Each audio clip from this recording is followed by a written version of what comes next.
Welcome to Wrasslin Raw!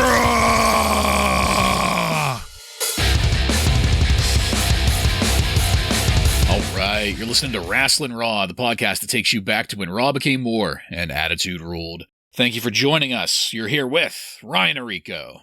Did you guys know tonight Shawn Michaels is going to be publicly fired? No, I might have missed that. Yeah, they only said it once, so I missed. Joe Giammatteo. Another word that was barely uttered tonight was the word freak. I'm the one and only Jason Bartlett. We're going to examine WWE history, one episode of Raw is War at a time. In this episode of Wrasslin Raw, we're going to be talking about the Raw that aired on December 28th, 1998. This Raw was recorded at the Pepsi Arena in Albany, New York, and features Michael Cole and Jerry the King Lawler on commentary. Are you guys ready? I'm ready. Ready. All right, then. Let's get into it. We started this episode by reviewing the myriad mistakes that Shane McMahon made while in charge of the episode last week, capped off by Kane's emergence as the newest member of the corporation. And there was a voiceover of Vince saying, "Kane!" with every slam that got highlighted, including what appeared to be footage from what I can only guess was Sunday Night Heat, with Kane using the Goozle vibrator to thank Vince for calling Kane a genetically altered, mentally deficient freak. I was very close to giving Kane Jobber of the Week. Just off of that clip. Well, yeah, off of that clip and just how they treat him all episode. Yeah. Yeah. Like a newly adopted dog, just ordering him around and... Like the freak that he is. Yeah. I tell you what, dogs get more respect. So after the intro and the sweeping crowd shot, we went back to a view of the corporation entering the building. Vince was giving a pep talk about what is going to be coming for the people that were responsible for laying hands on Shane, and that included Shawn Michaels on the list to be humiliated. They were there to enter what appeared to be some kind of boiler room. They were looking for Mankind as the first person of the evening to receive retribution. Mankind did appear there. He had attacked Kane first before Shamrock could scramble mixed brains with a coal shovel. Eventually, everyone subdued Mankind so Vince could tell him that he's going to have a shot at the hardcore title later on tonight. But as this wound down, we got some entrance music and the news that Commissioner Michaels had already set up a hardcore match. But we're going to pause it here before getting to that. So guys, this was a comparatively short intro segment versus what we're used to the past few months, but it seems like the story for the night is going to be Vince paying everyone back for last week's mishaps, and I'm here for it. Ryan, what'd you think of the way that we started the evening?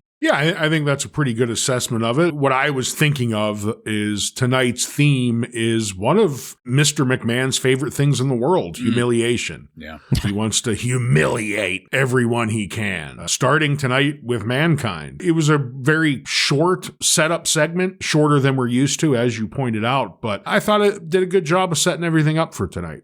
Yeah, I agree. I think they're getting better with the production aspect of things. They had that this intro tonight was a pretty good horror movie type music intro that they used, and then even the corporation looking for Mankind in the boiler room, it just looked like a crew of bad guys looking for the hero in an action movie type of setting.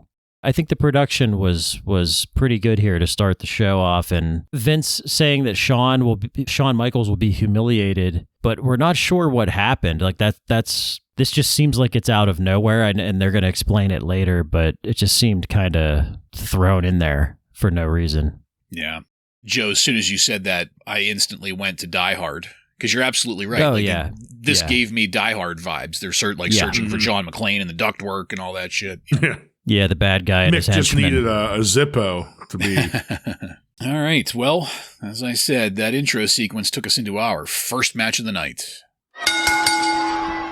Val Venis defeats the Road Dogg by disqualification in 2 minutes and 3 seconds in a WWF Hardcore Championship match, with the Road Dogg retaining the Hardcore title as a result. A little bit of a head-scratcher there for me, but not that we need to hear every word that the Road Dogg says, but that's his thing. Commentary talked over the whole first half of his shtick, and that kind of just, started it off wrong for me. During his entrance, all I could think of is that Val Venus is the punchline to a joke that nobody told. And I think he's just progressively getting worse and worse. Like, it's to the point where I'm not even sure that I can joke about the cucking anymore. Like, he doesn't do the cucking anymore, first of all, but that was like the only thing he had going. Yeah. Speaking of. Yeah. I don't know. Val Venus has fallen far for me.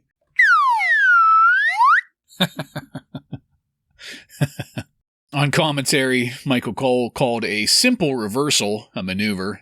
Everything's a maneuver if you try hard enough. The wrestling portion of the corporation showed up. Test, Kane, Shamrock, the Bossman. Test took out Val Venus. That got the DQ. The rest of Degeneration X came down and the match ended. But then Vince came to the entryway to mock the situation and announced that the Road Dogg would be defending the hardcore title later, again, against Mankind. Vince announced that there would be some consequences for DX, but didn't elaborate further. He did go on to say that he thought that as soon as he saw Shawn Michaels, that Shawn would be fired from the commissioner role that he currently holds. And it was left to commentary to tell us what the rest of the card would be for McMahon's punishment. X-Pac is going to be defending the European title against the Big Bossman. The Godfather would be taking on Billy Gunn. Triple H will be taking on Ken Shamrock for the Intercontinental title. And Sable will be defending the Women's Championship against Chyna tonight. I trust there will be no bait and switch with any of this.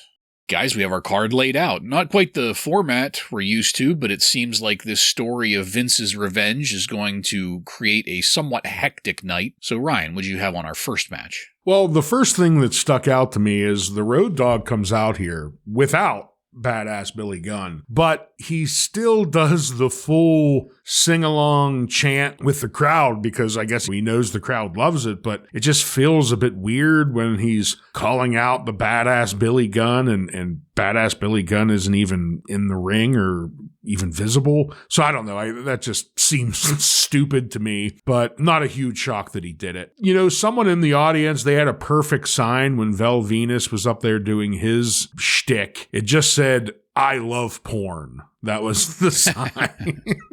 Not my favorite sign of the night, but I thought it was worth pointing out here. The match obviously wasn't really a match. Corporation comes out, and this was a bit confusing too. Right before Test hits Val Venus, commentary reminds us there's no disqualification here, so this is perfectly fine. And then immediately, Chief Wiener Hebner immediately calls for the bell, just ruining the entire story of a hardcore match. So we didn't get much here, but we do learn we're going to have Road Dogg versus Mankind. And I don't know, after seeing Road Dogg's hardcore match last week, I'm kind of looking forward to that. Yeah, it's funny you mentioned the match last week because that was really good. And I expected something good this week, and it didn't happen. This was just not. The no DQ thing was obviously a mess. And you're right. It's weird that Billy Gunn is not even at ringside with Road Dogg. Yeah. I think it's... Then at least it would have made sense.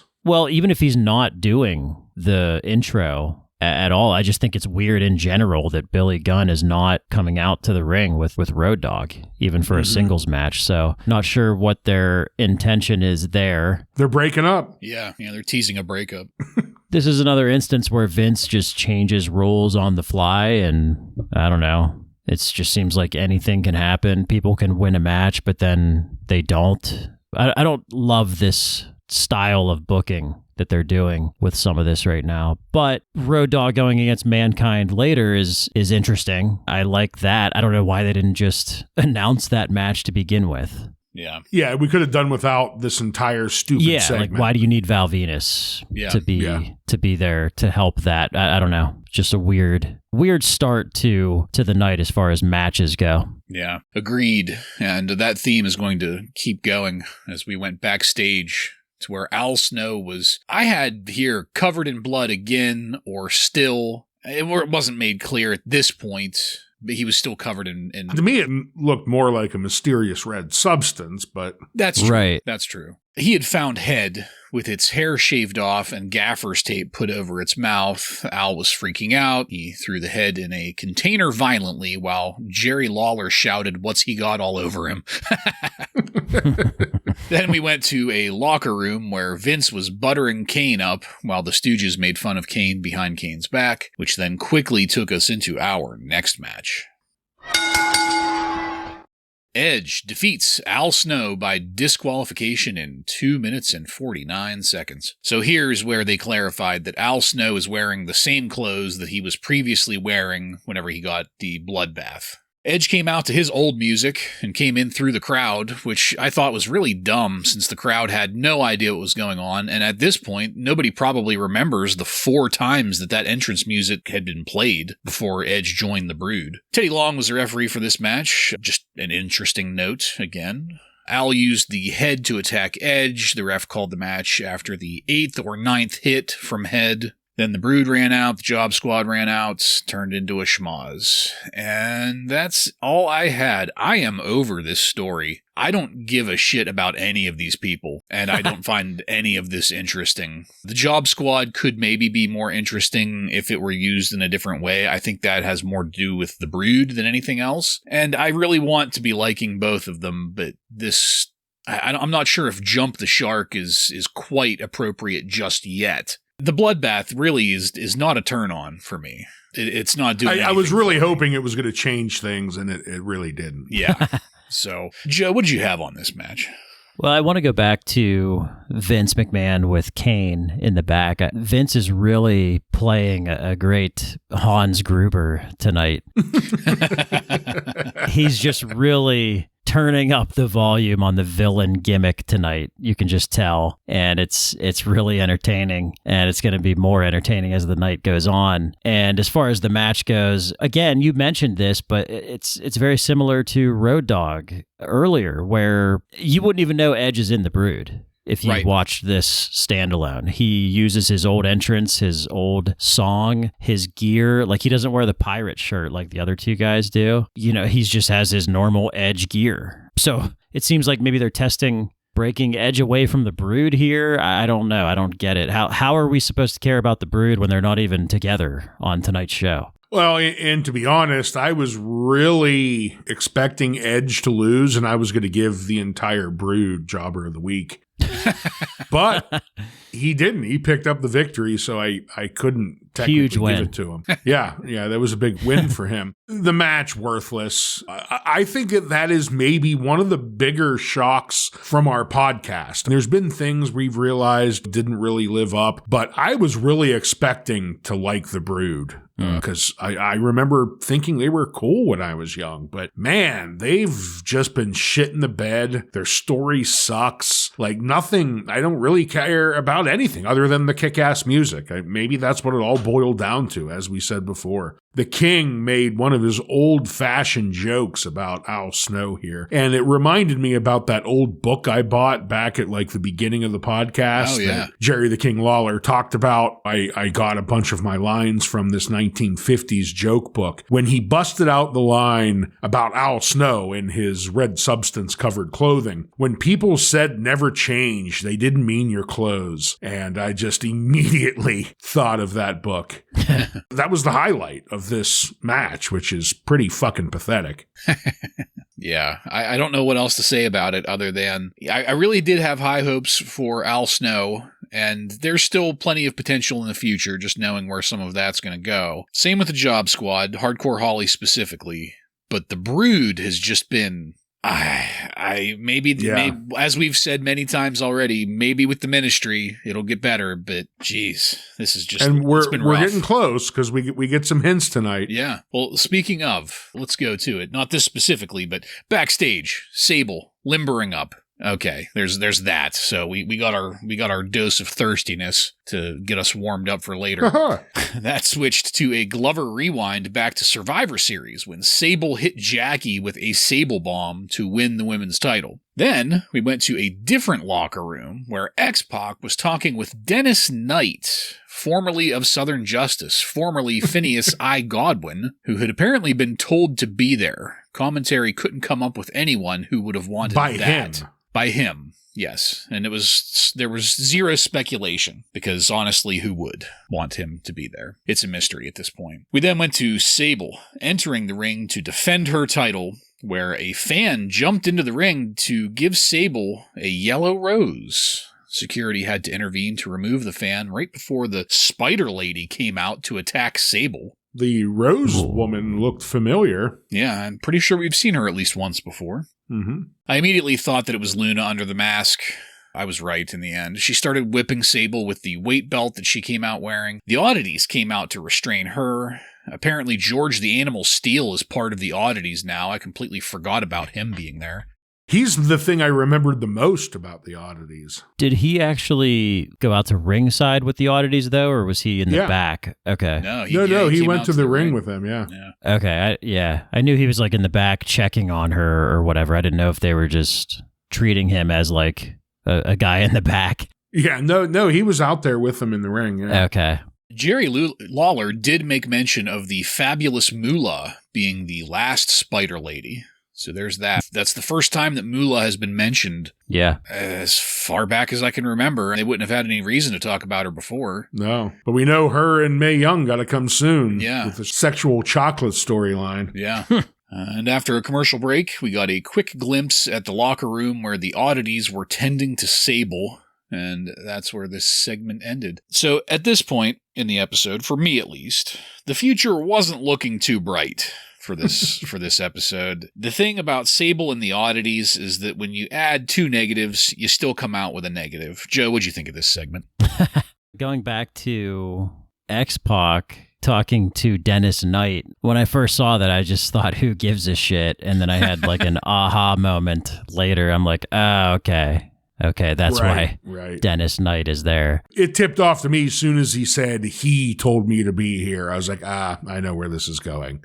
Yeah. And then just a few things on the Sable match. Yeah, that was clearly Luna in the Spider Lady outfit because the way she was moving. So that was no surprise. We got the introduction of Tori, even though they didn't say that's who that was, as the stalker of Sable, which is interesting because Tori is, I think I mentioned before when we first saw her, that Meltzer kind of wrote up a little bit about her, and she's legit. Like, she is a legit trained wrestler. So I'm interested to see her come in and work. Obviously, she's going to be working with someone who's terrible, so it's not going to be that exciting. But I'm interested to see her work. I feel like she could maybe have good matches with Jackie or with someone else that may be coming in later. So that's something to look forward to. And I'll give Sable some credit here. She took some serious shots to the back with that belt. She did. Yep. Luna was really laying it in. So props to Sable for that.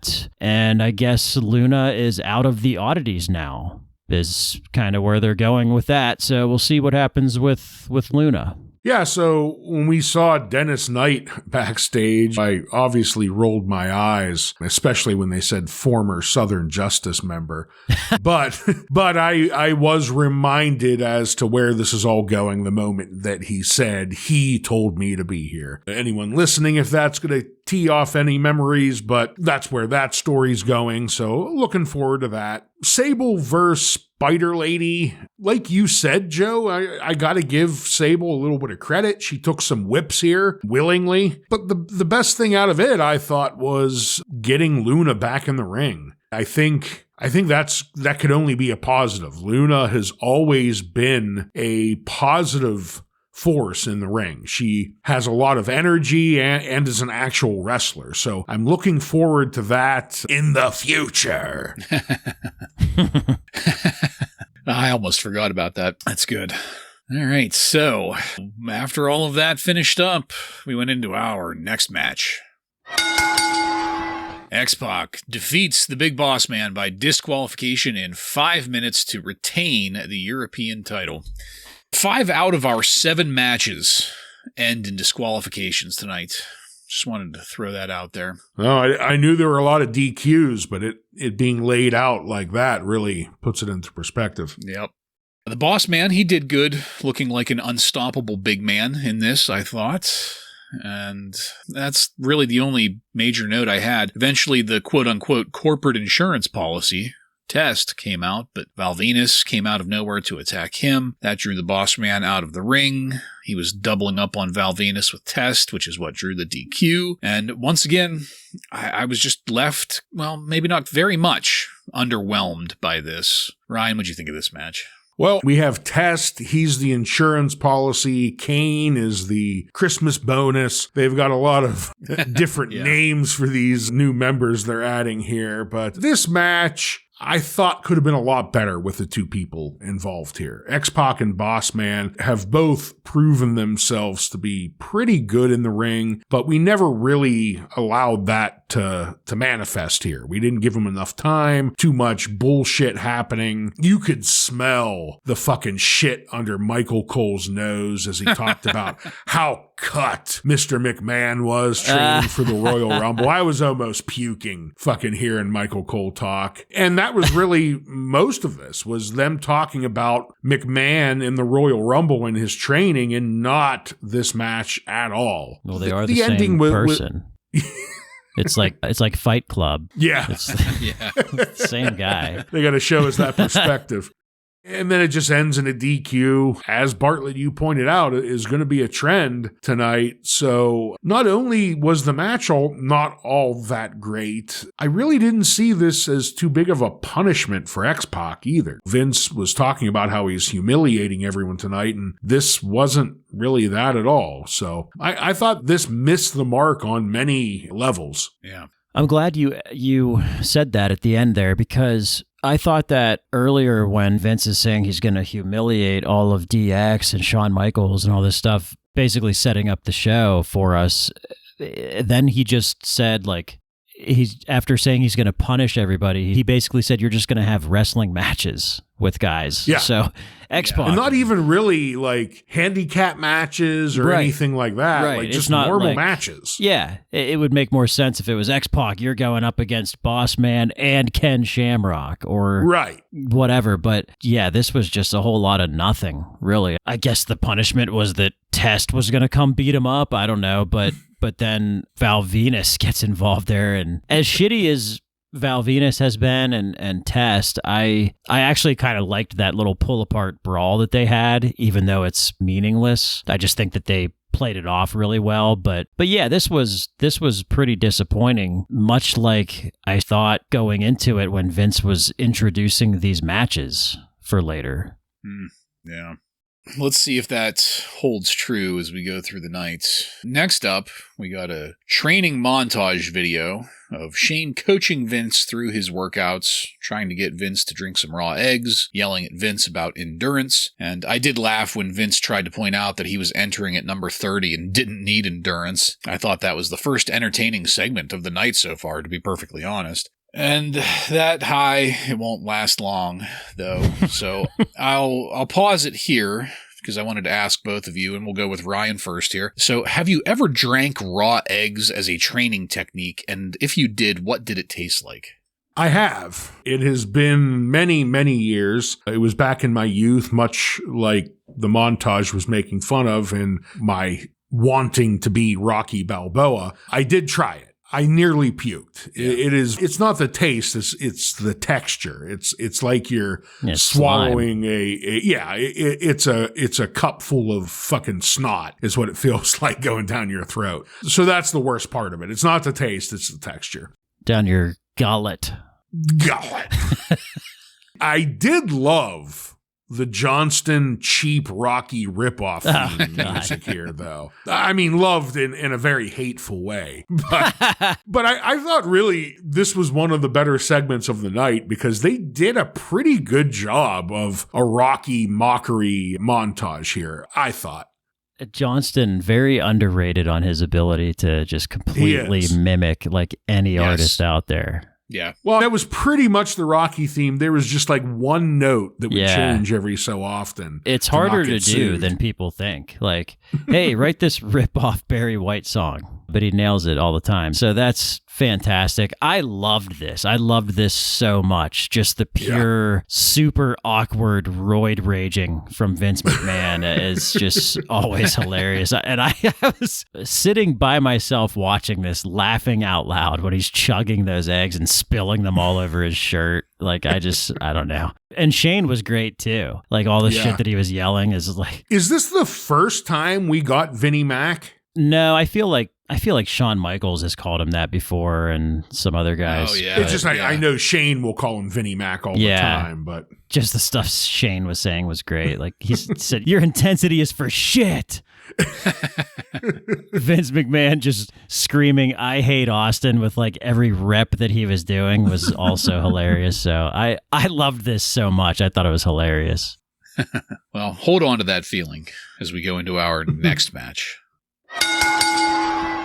Steve Blackman and Goldust defeat Owen Hart and Jeff Jarrett with Deborah by pinfall in 3 minutes and 42 seconds. So my mind started to wander immediately whenever this started, and it made me wonder, like, what a stable of second-gen wrestlers could have been. Like, almost like an updated Freebirds, maybe, like Dustin, Jeff, Owen. I don't know. I feel like that could have been a good stable. They have that commonality between them. I don't know. I did pop for Owen's Enough is Enough shirt. I would totally wear that.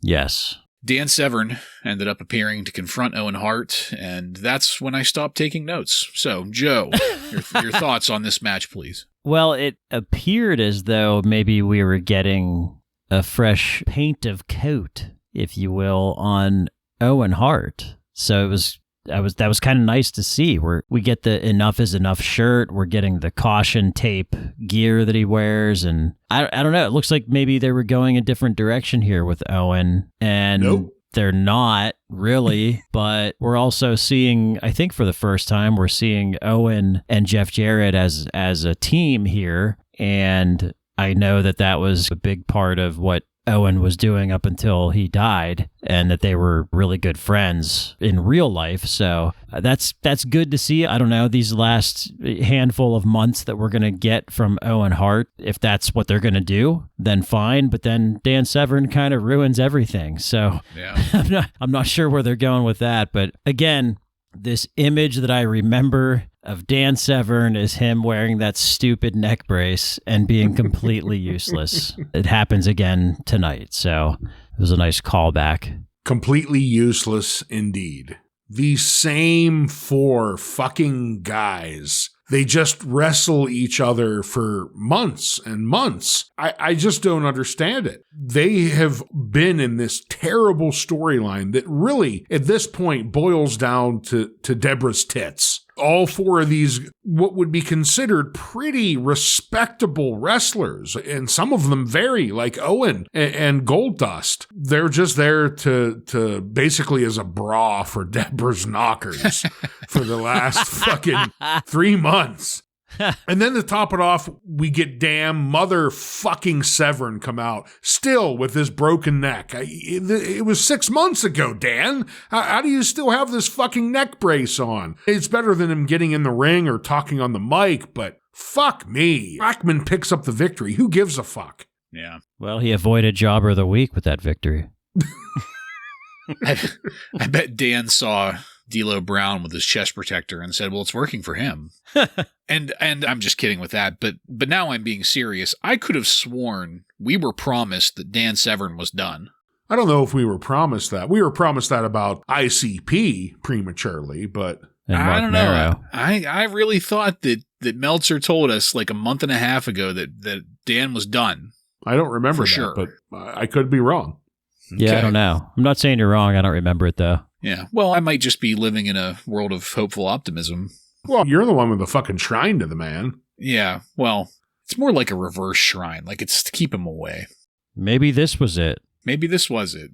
Maybe this was it. Let's hope. Yeah. Wishful thinking. I still need to pull that picture out of its frame and make a little neck brace for it and put it back in. Make sure and let you guys know when I do. I have a plan. Send a picture. Yeah. Oh, yeah. All right, well, after that, we went to a backstage view of Triple H and Chyna making their way to the ring area. Chyna looked amazing. She looked like a fucking superhero here, the way she was dressed. Yes, Yeah, that heels and shit, like just very Amazonian. Just a presence Yeah. she had. Yeah, that ring gear is fire tonight. Loved it. And then we went to the parking lot where apparently the Acolytes had beat up Dennis Knight and thrown him into the trunk of a car, driving off with him, further perpetuating the mystery of who had the bad taste to request Dennis Knight's presence. And at this point, like I said, hopeful optimism. I thought the Acolytes were just doing us a favor by beating the shit out of him and throwing him in a trunk to take him out in the middle of nowhere and leave him for dead. Maybe the same man who decided to wear sweatpants into the ring. Dennis Knight told Braun Simmons to go get his shine box. Well, from there, we quickly went into our next match.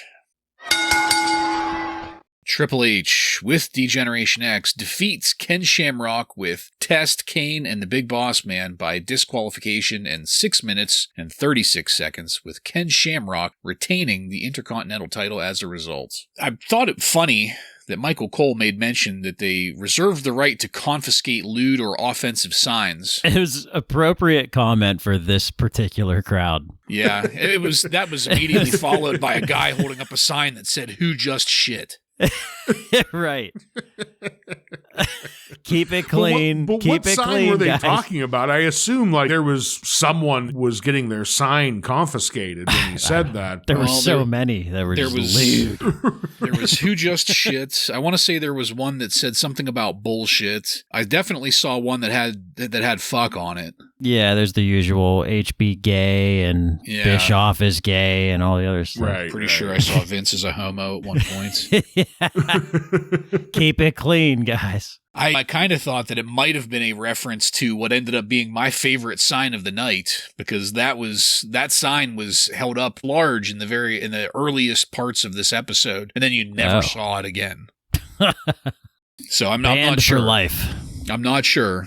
It would be petty. It would be right in line with them. But anyway, we'll keep it going. I thought Shamrock and Try were working really well together in this. Match of the Year candidate? Absolutely not. But for me, it was the best match of the night so far. I did not care for the finish, though. The DQ came as a result of Shamrock refusing to break the ankle lock when Triple H grabbed the ropes. That turned into a schmoz again. And to be clear, it's the schmoz part that I didn't like. And the only notable thing there being that Kane didn't want to take part in said schmoz and didn't actually attack anyone. So that was a teensy bit interesting to me. So again, best match of the night so far, despite the finish. Ryan, what'd you think of this? Well, I'm going to start off with a sign as well. You were talking about some signs about Michael Cole. The funniest thing I saw was in the front row, looked like the kid couldn't have been any more than 7 or 8 years old, holding a giant sign that said, "China wants more sexual chocolate." Oh, my God. What a perfect sign for a young boy to be holding. I agree. I thought this was the most entertaining match we got so far. The two guys work good together. The ending kind of put a damper on things, though. To see Shamrock just put in the ankle lock, to me, that always seems like a cheap ending. When you're going to allow the champ, you're just going to DQ him here and allow him to like, what penalty is that? You're giving him the belt back. Oh, here, you don't have to do anything else, and here's your belt back. So I always kind of hate that ending, including the schmoz. I guess this is more about the punishment that the corporation is supposed to be handing out tonight, and them highlighting in every one of these segments that Kane doesn't want to be there, as Patterson and Briscoe have to force Kane to do anything. So, best match of the night so far, but still kind of had some shaky parts to it. Yeah. Yeah, I definitely thought it was shaky. I didn't like the schmoz finish at the end. And again, it's this punishment is supposed to happen, and it happened, and it just doesn't. It's just true. Yeah. Triple H, you're going to have a match tonight with Ken Shamrock. That's your punishment. Big deal. Didn't work for me, brother. You almost won. Yeah. I will say, though, that reminds me of something I've brought up a couple times, both in the past and somewhat recently. Triple H showing up when they needed somebody to show up and do something fairly well here. Again, match of the year, no, but leave it to try to pull a decent match out of his ass when the show really needs one. After that, we went backstage to Kevin, oh my God, Kelly, and he was there to interview Billy Gunn, who ended up in a shouting match with Ken Shamrock. And that just came and went. Very anticlimactic. Put Shamrock on the mic is never a great idea. Yeah. And I don't understand why they had to cross paths, because they haven't yet so far tonight and won't, as far as I can remember. You remember Five-knuckle shuffle time. Yeah. You remember, didn't Billy Gunn beat him for the belt, and then Vince was like, no, you didn't. Yeah. Well, yeah. Last week. Yeah, last week. Yeah. I actually thought Ken Shamrock cut a decent promo on Billy, because he was ripping him for showing his ass all the time. He's an ass man. Yeah. And Billy didn't do very well either. He's never been a strong neither one of mic. These are mic guys. Yeah. Well, after that, we went to Mark Henry and D'Lo Brown coming down to the ring. Mark was dressed very nicely in a great outfit. That shirt was fucking sweet. Yes, it was. D'Lo was in streetwear, and commentary told us that PMS, that's Pretty Mean Sisters, is apparently totally over men, and that's why they became sexual sadists. Sexual Chocolate was here, though, to drop to his knees to beg forgiveness from China, but PMS came out instead, and they both looked amazing, Jackie especially here. The King made mention of Terry starting to show. That kind of it reminded me of all of that, which we haven't really talked much about. But then I popped when D'Lo called them both ring rats. That was great. Glorified ring rats. Yeah. Then they all got interrupted by Chyna. And when she walked up on Jackie, my erection grew 3 sizes that day.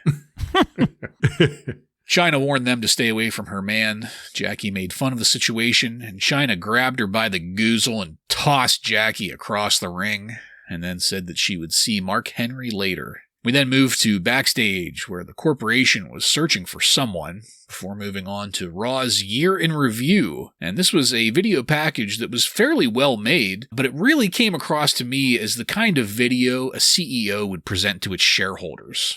Look at what we've done this year so far. Look at where we're going. This is where the money's coming from. And once that was over, the corporation had found who they were looking for. This was the Godfather, and had assaulted him there in the walkway. And I feel like we got robbed of some good-looking hoes. We got a really quick glimpse of them here, just a split second, and I wish we could have got a little turnaround for the camera in the middle of the ring before all of this went down. But we're still awaiting the arrival of Shawn Michaels tonight, and that's where this ended. So, Joe, this was probably the girthiest segment of the night so far, mainly due to that 10-minute long shareholder presentation. So what did you think of that and Chyna and all the rest? Yeah, well, I'm really loving this Sexual Chocolate gimmick so far. And you mentioned the shirt that Mark Henry has on tonight is just so perfect for that gimmick. I want that shirt. I actually popped too when Michael Cole referred to him as Mr. Chocolate. That made me laugh. It's like, thank you, Michael Cole, for not always being terrible. And D'Lo calling them glorified ring rats, the PMS girls, was funny too. And man, Chyna knocked it out of the park here with this too. I popped so hard for that whole thing. Stay away from my man. And having that good chemistry with Mark Henry and D'Lo, but also can't forget that she has pretty good chemistry with Terry as well, because we remember the Marlena days. Ragdoll. Oh, yeah. When she was ragdolling Marlena. So maybe we'll have some future interactions with Terry as well, which should be pretty entertaining. And yeah, the year in review highlights, who cares? We're going to do that next week. We're going to talk about the year of 1998. So a little teaser for our next episode. So I don't really give a shit about their shareholder video that they made.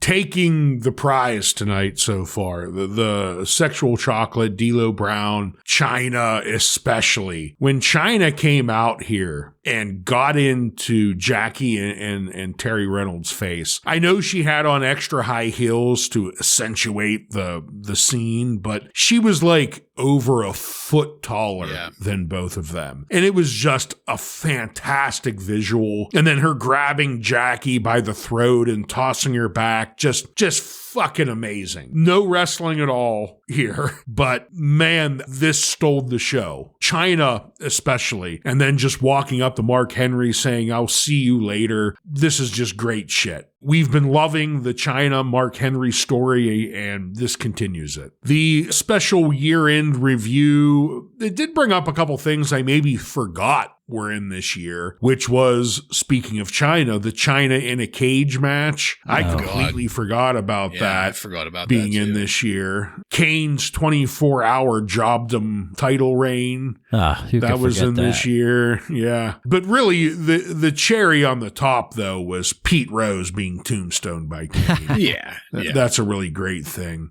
And then, of course, that another great moment of 98. So we're going to talk on that more next week, but it was good to see the WWE did a little year-end wrap-up as well. You know, we could maybe put something on FanDuel or something for fans to vote on who's going to win Jobber of the Year. Yeah. Kane would probably be the front runner. Well, he didn't actually get it. If he would have got it this week, he would have been the front runner. But we never know what you're going to do. Is that a rule? Do they have to have won? That's been a personal rule of mine. They have to have had Jobber of the Week some point that year to get Jobber of the Year. Well, you could always change the rules like Vince McMahon does. Well, I am president of the Carpenters You're the Union, Jimmy Hoffa of the Jobber Union, yeah. Yeah, that's exactly right. And speaking of, we can totally manipulate that market. We can do that thing that you're talking about on FanDuel, but then we can also go on Kalshi and bet for ourselves. Speaking of Pete Rose, after we've rigged the results, we can. Or we could just declare a completely different winner, like Time Magazine did with Mankind. Right. Yeah. We don't really care at all. Yeah. Did you guys notice that China had braces on? Yes. I did. Yeah, it's probably part of her jaw surgery. They maybe had to holding it all together. Some things. Yeah. Yeah. It wasn't bad. Something about that was endearing in a little way.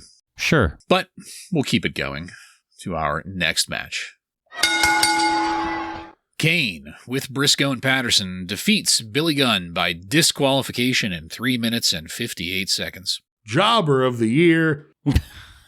So it seems like the corporation wanted to get the Godfather out of the way so that Kane could take his place against Billy Gunn. Billy got in the ring on the microphone. He fumbled his promo some, and that was just to remind everybody why the Road Dogg usually does it.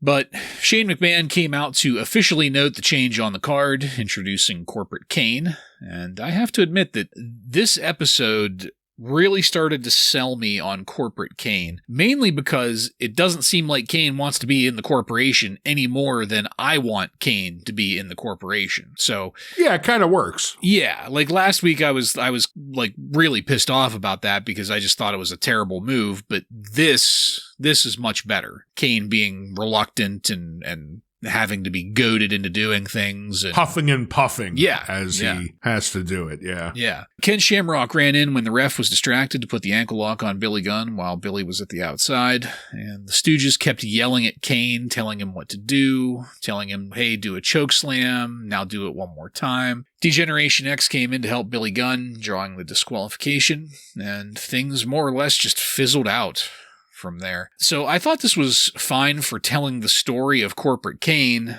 but that is all that I got out of it. Joe, what did you think of it? Man, this could have been so much better than it was. I feel like this just fizzled out. Like we're supposed to be extremely pissed that Kane is now in the corporation. Like they're just stacking these guys, and Kane is this monster freak. Supposedly, we're supposed to believe that, but he's just the corporate jobber still. And Billy Gunn sucks on the mic bad, by the way. That's how this started. Yep. Just a weak-ass interference finish, basically just ends, and Kane is still corporate jobber. So that's rough to see. One thing I did like, though, I thought it was a nice touch that they have the Stooges out there barking orders to Kane because Paul Bearer's not there. And that's who used to do it. So I kind of liked that they did that, that they took that, replaced Paul Bearer with the Stooges kind of telling Kane what to do.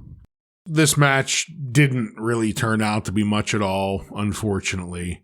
Billy Gunn, he tried his best, but of course, Kane was always going to overpower him. But really, before the match could ever get going, Shamrock comes in and puts on the ankle lock, and we get another match that just kind of ends in a clusterfuck. Seeing the Stooges out here commanding Kane around, all I kept on thinking is, I wonder if this happened backstage with Kane and Patterson. Oh, God. I didn't like Pat because he kept grabbing my pecker in the locker room. Jeez. You what? He was grabbing my pecker.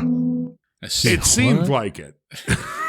It seemed like the way Pat Patterson was acting here, he was grabbing Kane's pecker in the locker room. But the match itself, another very forgettable match, unfortunately. Man, as soon as you said that, I knew where you were going with it. What? What? He what? He grabbed my pecker. So after all of that, The Rock came out to make his way down to the ring, and he's going to be joining commentary for our final match of the night.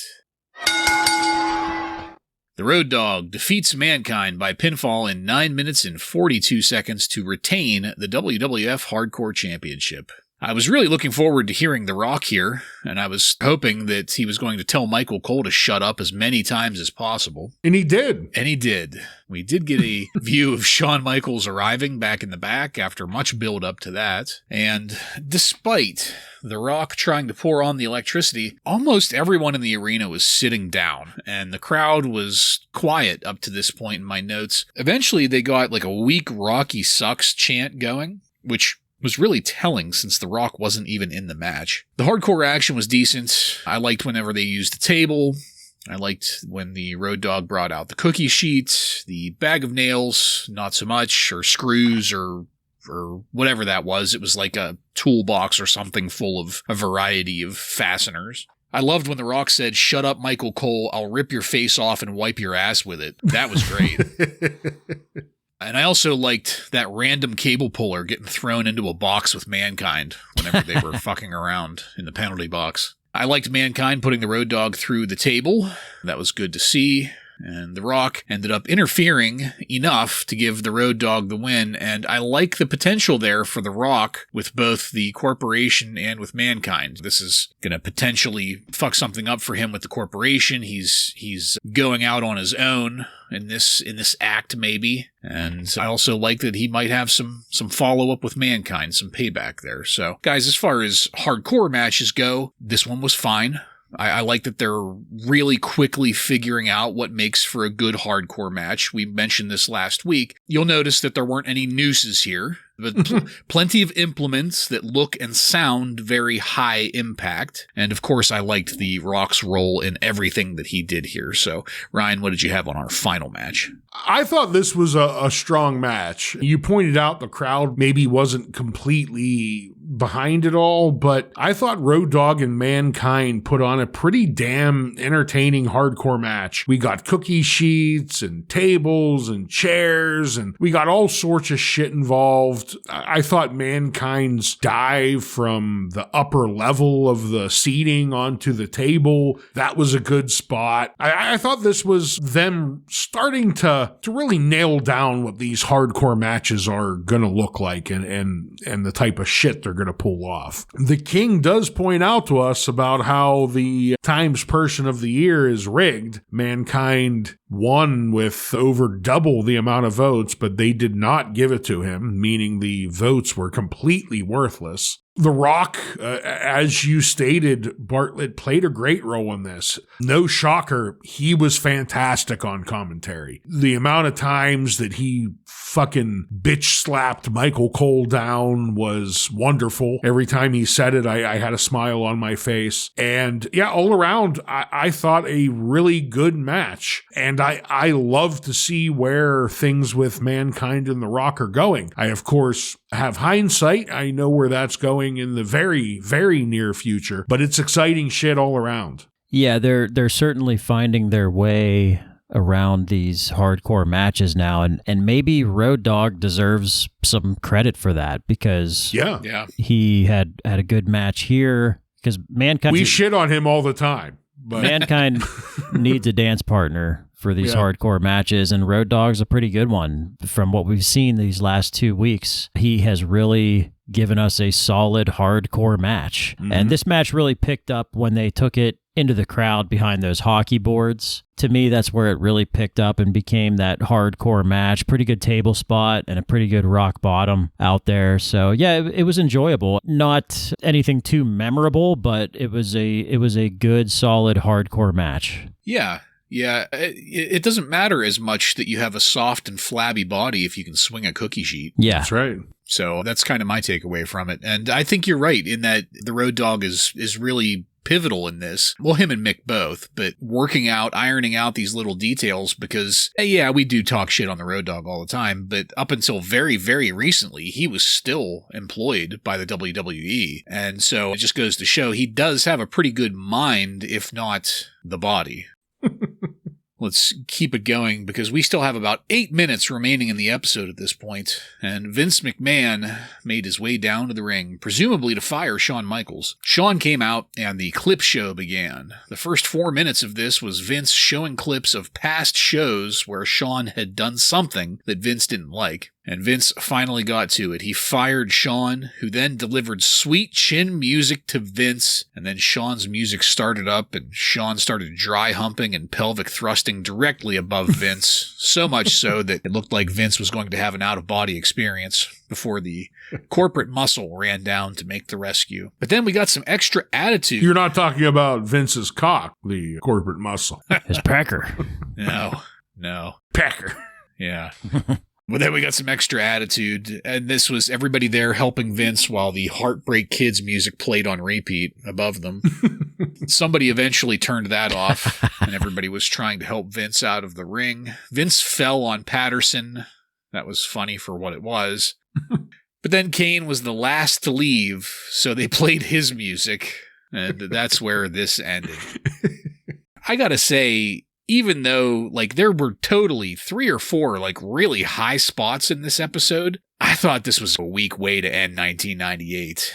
And I'm hoping that we can move past some of these stories in 99. Joe, what did you have on the way to Raw? And 1998 ended tonight. When they started with this whole Shawn Michaels is getting fired thing at the beginning of the show, it was a lot of why? What is happening here? It just seemed like there was a forced thing for tonight, almost like it was some pivot from something that they had planned. And I thought about it, and I thought, I remember reading in The Observer that Dave Meltzer was speculating that Shawn Michaels would come back for a match at WrestleMania. And maybe they found out, guess what? You need surgery. And that's basically exactly what happened. So I guess Shawn Michaels saw another doctor and they said, you need surgery. Your back is fucked. So that kind of explains why they just kind of threw this in here tonight. But I thought it was pretty well done. I thought that the sweet chin music hit really well. I thought Vince was just really good tonight. He was just such a dick. And getting that Very sweet chin hateable. music, getting that sweet chin music at the end of the show was just satisfying, basically. And also looking forward to the future with what happens with Shawn now.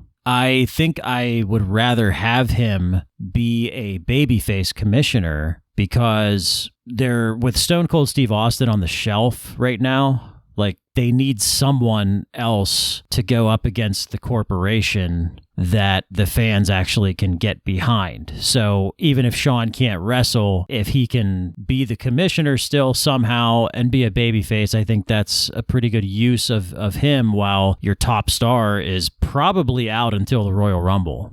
I didn't hate the way things ended here. Shawn comes out, Vince cuts off his music, which I was shocked by, but they make up for that in the extra attitude segment when they replay his music 12 times. But I thought this was a pretty good ending, having Michaels land the sweet chin music. Joe, like you said, we need another baby face right now, so why not even the odds and make the commissioner back to his DX roots, right? Get him back in that faction and kind of even the odds between the corporation and DX. That could lead to good things. But I don't know. I do feel like the ending was a bit anticlimactic for all they built up to. This was all episode waiting for Shawn Michaels to come back, and then we kind of only got a pretty quick ending segment with Shawn Michaels kicking Vince in the face, which it's satisfying. But I'm not sure story-wise if it was telling all that much, but it was definitely one of the better segments of the night, though, because we did have some stinkers. Yeah, for sure. To be clear, I did love Shawn kicking Vince in the face. Joe, Joe, like you said, great. He landed that beautifully. It sounded great. It just, everything about it was worked perfectly. But Ryan, again, as you said, quite a few stinkers going on here. And it made me think of something I said a couple weeks ago whenever I was initially pissed off that Shawn Michaels had joined the corporation. Because back then I had said that it seemed like it would be better to have Shawn as like an equal opportunity offender, if you will. Somebody that can book matches that is going to fuck with DX, but also fuck with the corporation and just fuck with everybody in general. Just do a little old-fashioned trolling in his booking. And I mean, they didn't really talk about it at all, but I assume next week we're going to learn there's some no fire clause or something. Because like right now we're assuming he'll have fired. A legal document. Right. There's going to be some legal document next week as to why he's still commissioner, I assume. I did notice whenever Vince was doing the firing that he made sure to clearly specify that Shawn was being fired from his role as commissioner. He left that door wide open for any other kind of involvement with the WWF. We'll see what happens. But yeah, I do expect there to be some kind of legal document appearing to clear everything I'm hoping. Up. I want Michaels coming down with a piece of paper in hand next week. Yeah, everybody wants that. Yep. All right. Well, as I said, our show ended. We faded to black. So let's take it on over to highlights, lowlights, and our favorite signs.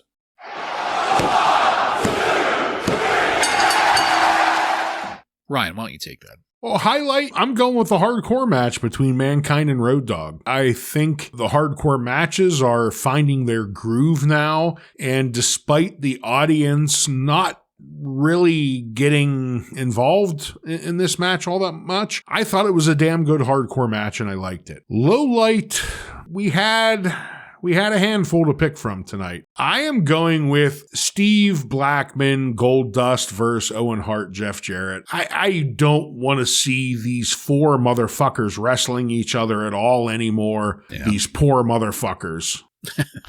My favorite sign of the night, it showed up briefly early on, first half of the show. It was JR, we miss you. And boy, do we. Listening to fucking Michael Cole every week now, we miss you, JR.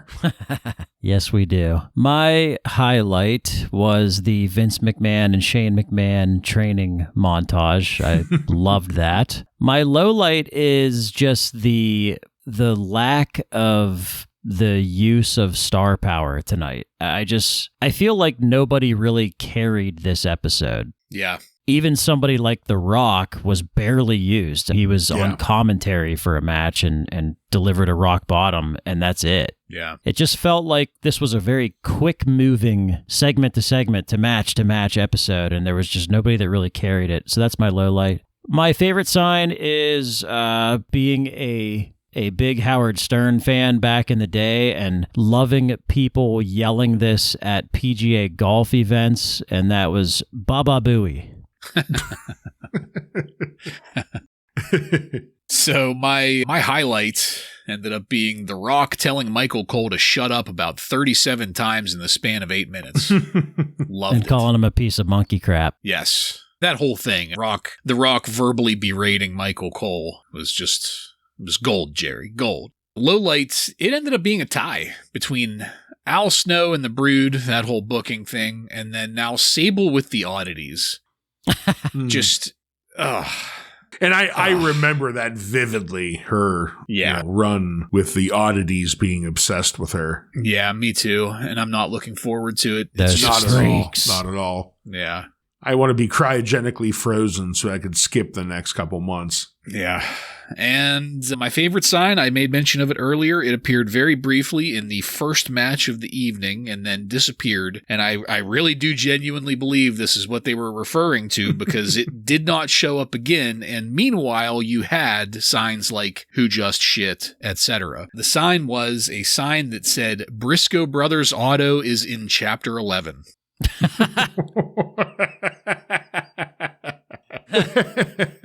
I didn't see that, but it's funny because I think I saw part of it. I remember seeing something about the Briscoe Brothers body shop, but I didn't see the end and I didn't rewind. So yeah, it was like if you're coming off of the hard camera, it was at it was about off to 10 the left. o'clock in the black glossy sign with the white lettering. Yep. Okay. And that fan is banned for life. Yep. That's the only kind of thing threatening somebody's financial stability within the company. That's the only thing they'll really get worked up about. They sent Kane after that crowd member. Choke slam him again. To be punished. Well, Joseph, I don't suppose you have any contemporary wrestling news from on and around December 28th, 1998, do you? I do. To close out the year of 98 here, Dave Meltzer reports that Shawn Michaels, like I said earlier, he got another medical opinion on his back, and it was not good news, so he will not be back anytime soon. Speaking of injuries, the update on Steve Austin is that he has been taken off of all house shows until the Royal Rumble, since he needs to heal as much as possible because he has a major role in that show, obviously. So sounds like he might be out of action until the Rumble. Goddamn loose dirt. Yeah, that goddamn backo. Ken Shamrock is going to be having arthroscopic elbow surgery on January 5th. So he will probably be out of action as well until the Rumble. And right after surgery, Ken Shamrock will be leaving for New Orleans to coach in the UFC. So he's doing some sort of coaching over there, which I did not know that there was crossover. That's interesting. So I assume he's going to be dropping that belt soon then, right? Well, the Rumble's in just a couple weeks, right? Yeah. I don't know. We'll see what happens there. Plans for a Bart Gunn versus Tank Abbott Brawl for All rules match, which I think Dave reported on before, was in the works. Those plans have fallen through. You don't say. The WWF felt that Tank Abbott's asking price of $55,000 was too much. What? Jeez. Yeah. That sounds reasonable for a celebrity guest spot, right? Especially one may get murdered in the ring by Bart Gunn. That's too little, I think. Well, maybe that was the problem. Maybe they thought Tank Abbott was not going to completely humiliate Bart Gunn like they wanted. That could be. So they're probably just using the price as the reason. Right. Speaking of getting completely humiliated on television, Dr. Death Steve Williams. He still can't walk. He can walk despite what you think. He can, and he will start back at one of the next two tapings coming up. He is... Get him the fuck out of here. But why? He is physically ready right now, according to Dave Meltzer. This just in, footage of his high school bully beating up on him. And they have new ideas that will require new costuming and vignettes to introduce him. So... I'm sure that'll work out well. Yeah. That'll work out well. Are they going to put a mask on him and call him the Executioner? Yes. Spoiler. Yeah. Great callback. Last piece of news this week is that Mark Marrow signed a 3-year extension. What? Even though his story is that he is retired, there are plans at some point to bring him back with a new story, but it may not be soon. Why? Well, I looked this up, and Mark Marrow and Sable ended up leaving at near the end of 99, and he was on a 3-year deal when he left. But why would you give him that deal? Well, he's married to Sable. That just seems like bad business. Yeah, to keep Sable happy. Yeah, I guess so. It's one of those, just paying him keep Sable happy. And they got big plans for her, and she's going to bring in a lot of money, so why not? But yeah, he was on a 3-year deal, so that is actual truth reported there, so... Even after the greatest ever, Gilbert, retired him. Yeah, I don't think we're going to see Mark Marrow again. I don't think But- we are either. But he's signed. Yeah, I don't think so. He is signed for 3 years. Well, good for him. Yeah. Financially. Pay Keep hitting the window. pay window, pal. Yeah. Whopper and cheese. Doing nothing. And that is all. All right. Well, thank you, Joseph. Illuminating as always. And that's it, folks. We are done with this one. I want to thank you again for joining us. If you like what we're doing here and want to connect with us, you can email us at WRASSLINRAW, just add at gmail.com to the end of that to submit questions or comments. Check us out on YouTube, Facebook, Instagram, and on every podcast subscription platform. While you're there, don't forget to follow and subscribe to get every episode of Wrasslin Raw coming to you with every release. Give us a 5-star review and tell all of your friends to tune in to the definitive Monday Night Raw review podcast on the airwaves. Next time on Wrasslin Raw, we're going to be doing our 1998 year in review. We're going to be talking about our match of the year candidates. We will be honored to receive a jobber of the year, and there's going to be other things that we'll talk about as well. So, for Joe and Ryan, I'm Jason. This has been Wrasslin Raw.